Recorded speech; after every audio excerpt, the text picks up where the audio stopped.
یوه خبره کوم دا زموږ کبرجن خلک مغروره خلک د جنګ او د وحشت خلک د بربریت خلک چې انسان ژوند ته نه پرېږدي کبر کوي کبرجن د حقوق خوري حقوق العباد خوري د لور حق خوري د خور حق خوري د نور انسانانو حق خوري حقوق خوري دو ته وایم و دا خلکو ته وایم چې انسان د مرداري ماشین ده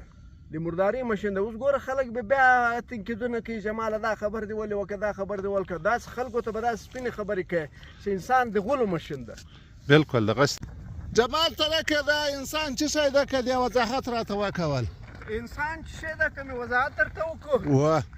انسان د الله پاک تخلیق ده بالکل ډېر مقدس مقدم تخلیق ده بالکل په الله ډېر ګران ده بالکل خو د انسان یوه کمزوري ده هغه څنګه کمزوري دا ده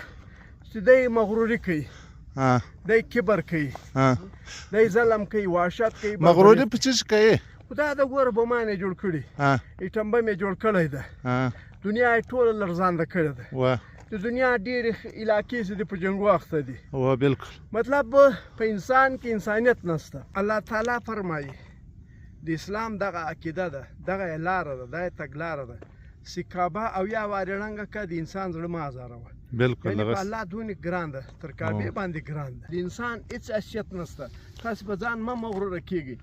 تاسې د دنیا ټول نعمتونه خورئ د الله پاک هغه نعمتونه لکه بادام لکه وریځې لکه غوښې ډوډۍ دغه نعمتونه تاسې خورئ له خولې چې معدې ته بیایست له معدې کولمو ته بیایست مرداري جن جوړوئ ګوره د الله پاک دا تخلیق ولې ځوری د لور حق ولې خورې لور ولې په خپله خوښه نه وده نو تاسې یې تا خو د الله له دا شعوره چې له دغه پوهې چې له انسانیته فایده نه واخیسته ته خالي د غلو بشین یې د الله نعمتونه چې د خورې په غلو یې بدله او د دې په بدل کې ګوره ونې چې دي ونو ته دغه مواد رواچوه دغه فضله ورواچوه دغه مرداري ورواچوه ونې بیا له دې چې ویټامین جوړوي بادامو تورکول کې ډېرو شیانو تورکول کې خاص کر ګندنې ته خو بیا بیخي ورکوي خاص کر پالکو ګندنې ته تر تیزوکو ته هم ورکول کېږي بیا بیرته انسانان راولاړېږي له دا خپلو موادو چې دوی ایستلي دي دا مردار مواد دغه یو بزګر چې ده و پالکو ته ورکړي دي و ګندنې ته ورکړي دي و باغو ته ورکړي دي بیرته ونې له دې چې ویټامین جوړوي ګندنه هم د ویټامینو یو دغه د خزانه ده ګندنه او ترتیزک دا د ویټامین یوه خزانه ده بیرته ونې چې دي هغه بیرته دوی ته ویټامین پیدا کوي خو بیرته انسان راولاړېږي هغه ګندنه خوري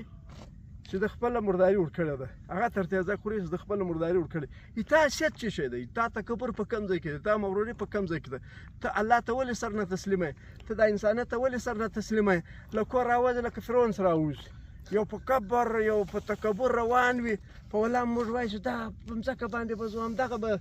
هغه فرعون که و دغه به نو انسانان یو انسانیت ته به سر تسلیمو الله ته به سر تسلیمو د انسانیت عزت به کوو خاص کر دا خو موږ چې محتاجه دي موږ په کورو کې چې اوسي د دغو احترام وکړي د اولاد احترام وکړي د خپلو ښځو احترام وکړي عزت ورکړي ویې نازوي